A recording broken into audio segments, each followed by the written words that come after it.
Pupuk organik dapat berbentuk padat atau cair, yang digunakan untuk memperbaiki sifat fisik, kimia, dan biologi tanah.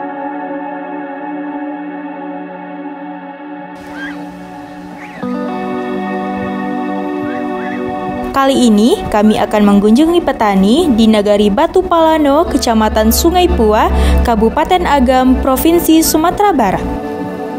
Tak hanya menggunakan biopestisida pada tanaman jeruknya, pupuk organik cair dengan nama Tasambua menjadi pilihannya. Ya, kalau pupuk cair ya hampir sama nih dengan pestisida ya.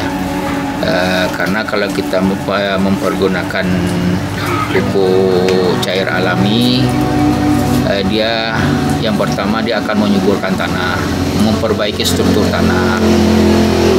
Kalau apabila struktur tanah sudah baik, pertumbuhan akan semakin sehat, tanaman itu akan semakin sehat, tumbuhnya akan normal, akan performanya itu alami, bentuk dia tanpa sepertinya tubuhnya itu sehat. Kalau kita bugar lah kelihatannya badan kita.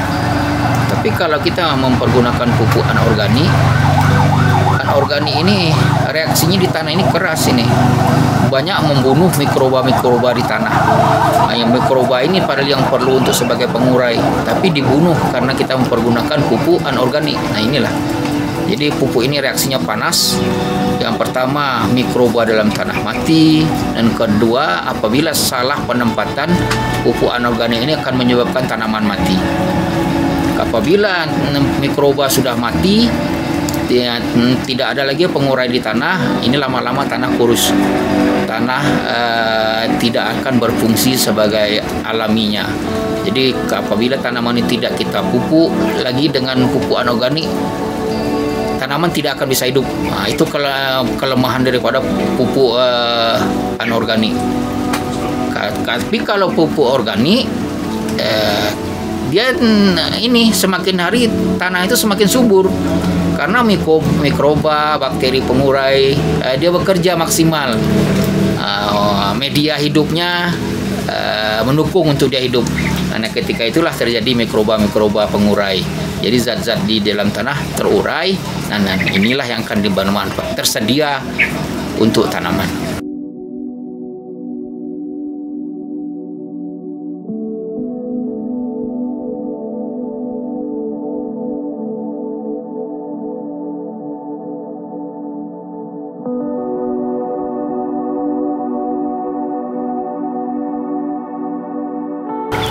Ya, dulu saya pakai pupuk, enggak pakai pupuk ya.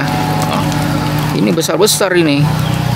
Cuman setelah sering saya pakai pupuk anorganik, nggak tahu ini sekarang kayaknya agak tersendat ininya perkembangannya. Entah efek negatif dari pupuk anorganik ini mungkin nih. Jadi lain kali kita akan coba ini dengan pupuk organik lagi. Kita nggak pakai pupuk anorganik. Kita pakai pupuk organik cair Tasambua.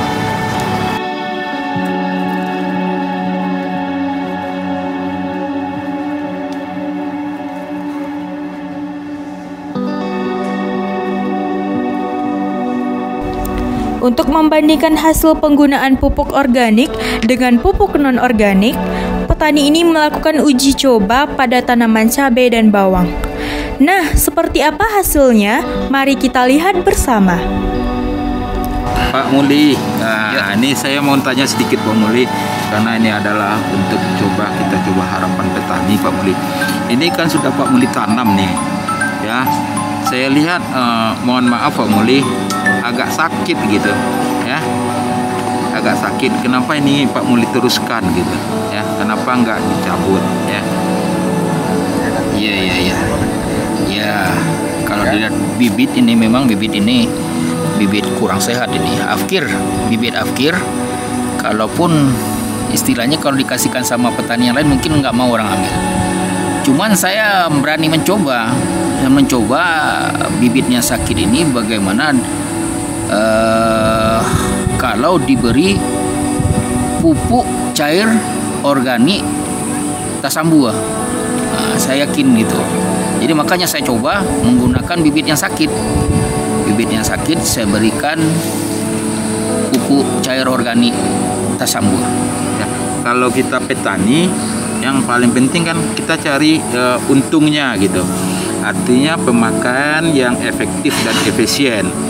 Kalau kayak gini, apakah Pak Mulih merasa nanti ada harapan tumbuh bagusnya, kemudian Pak Mulih sebagai petani mendapatkan hasil yang cukup gitu? Ya, karena saya yakin dengan pupuk organik Tasambua, saya mempunyai harapan bahwa dengan bibit sakit pun ini tanaman akan bisa menghasilkan. Nah, ini bisa kita lihat buktikan ini. Dalam tempo 10 sampai 12 hari, ini udah nampak kehidupan, tanda-tanda kehidupan, udah mulai titik-titik tumbuh, sudah tumbuh. Nah, ini menandakan ini pupuk cair Tasambua ini sudah mulai bekerja. Nah, setelah Pak Mulih pakai Tasambua, artinya saya sedikit ada harapan enggak gitu bagi Pak Mulih sendiri, kemudian harapan bagi petani kawan-kawan yang lain gitu?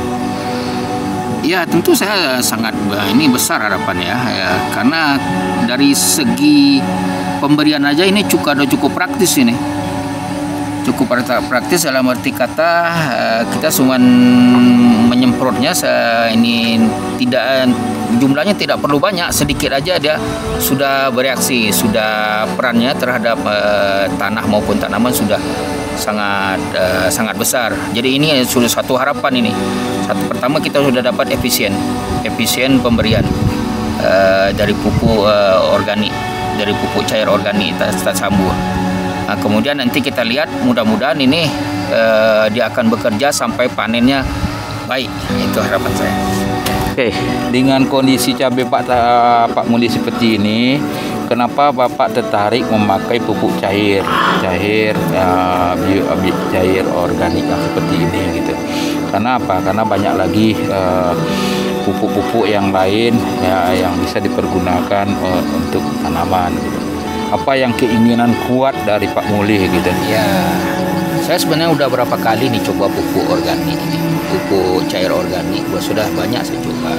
Cuman ada sesuatu yang tidak bisa saya jawab. Saya selalu menimbul pertanyaan saya. Ketika saya mempergunakan pupuk organik, tapi pestisidanya anorganik. Nah, ini satu hal yang tidak sejalan, tidak sinkron.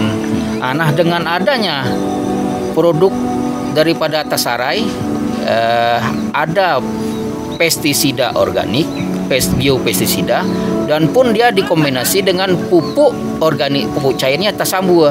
Jadi ada akan sinkronisasi. Jadi ini saling menunjang. Nah, itulah makanya saya ingin dan yakin bahwa produk ini bisa efisien terhadap nantinya dipakai petani. Berarti kalau kita simpulkan Pak Mulih, alamnya sakit, manusianya sakit begitu. Iya. Itu yang harus kita jaga Pak Mulih.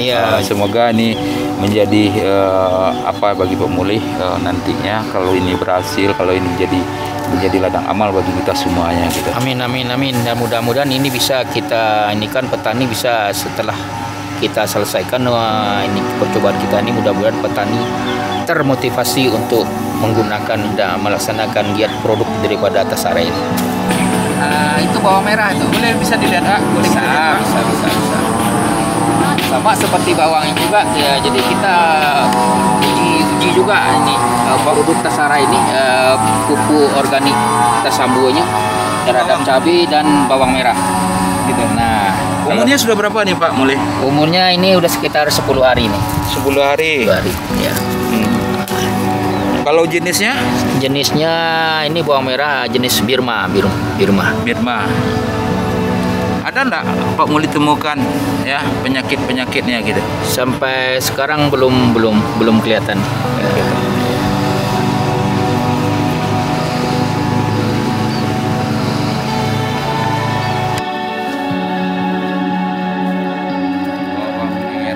Kalau 65 hari udah bisa panen. 65 hari sudah bisa panen. Ya. Kalau untuk jual pasarnya gimana? Ini dampaknya ada dua ini. Yang pertama ada toko yang jemput, yang kedua petani bisa langsung bawa ke pasar induk Padang Luar. Padang Luar. Ya. Kalau ada enggak pengaruh nanti kalau keluaran bawang itu di pasar Padang Luar itu banyak, pengaruh enggak tentang harga nanti? Artinya produksi banyak gitu. Ya mungkin bisa aja, cuman kita harus cari ini jalan alternatifnya. Apalagi kalau kita sudah barang-barang organik ini, biasanya produk kita ini akan lebih mudah ini terjual, karena dengan barang produk organik ya, dan harganya pun agak lebih tinggi daripada harga hasil yang non organik.